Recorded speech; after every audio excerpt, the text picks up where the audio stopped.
All right, Proverb 2.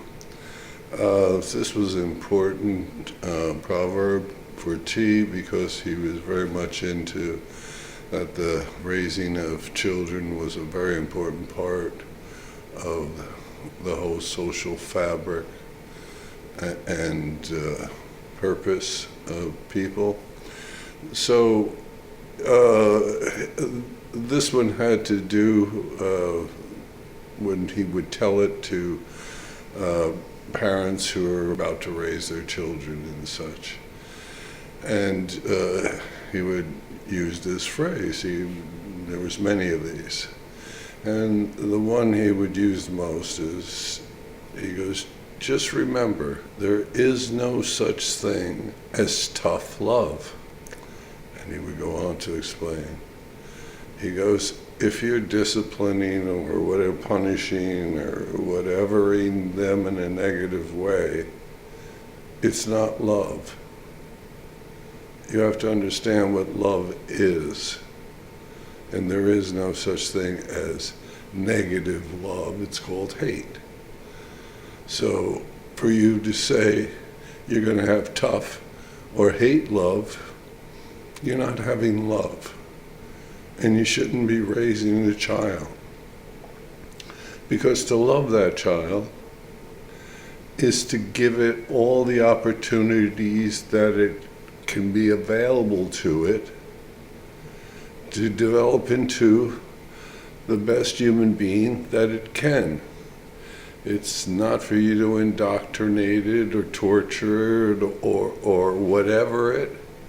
It's to assist it in finding its truth. So he would explain that to them. They can't be like punishing children for things.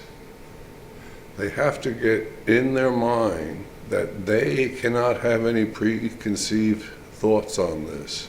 They have to go into the child's mind and understand what the child's thinking. Understand 7% of all the children when they first come out, unless they're a psycho wacko, sociopath type of child, which is only a very, very, very small percentage, the child is programmed to want to do whatever you tell it to do. It will just want to please you. So all you have to do is teach it, and teach it the truth, things that are true in this world, and honest, and that's it, so that it can make its own decisions on how to live this life. And that's the purpose of raising them. So when a child doesn't respond in a positive way, it's because there's something stopping the communication. They want to, it's in them. Something's breaking down. And it can be as simple as they can't hear you, they can't see, or they can't read. They will have some kind of a glitch in their, mental makeup type of things. It's all of these things. It's not because they don't want to please you. It's they just can't understand how to. So, as all of T's stories, and he used to use this one to try and dramatize it to them. He goes, let me tell you a story about Big Johnny and Little Johnny. And Big Johnny was a really nice guy, family man, did the whole thing, was in tradition, wanted to, be with his kids and family and the whole works, and he wanted to raise them and teach them and everything. So every Saturday they would go out, Big Johnny and Little Johnny, and they would do their fishing things or whatever type of things. And this Saturday they get ready to go out, and the tire is flat on the car. So Big Johnny's got to change it. So he takes Little Johnny over and he says, Little Johnny, you just, sit right here on the steps. You just stay right here and don't move, and I'm going to change the tire. And Big Johnny goes over and starts to change the tire, starts to jack it up, and all of a sudden he notices Little Johnny's just standing right behind him watching, wanting to learn, because that's what it is. You know, your parents are supposed to train you if you're a child and such. And so Big Johnny gets up and he goes very gently, grabs his hand, brings him back to the stoop and says, sit down here, Johnny, just sit on the stoop. You just stay on the stoop, okay? Don't leave it.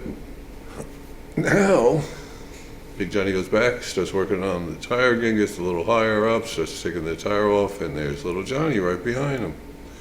So now he gets up and he's starting to get frustrated. He's dealing with a tire. He wanted to just go out and enjoy his weekend with his son, and little Johnny's misbehaving. And now he just grabs his hand, drags him back real fast, just wants to get back to the tire, sets him on the thing, right? And he says, didn't I tell you not to ever leave the stoop until I tell you to? And then he goes, that's it, I gotta get this done. And he goes running back and gets to the tire and starts working on it real fast.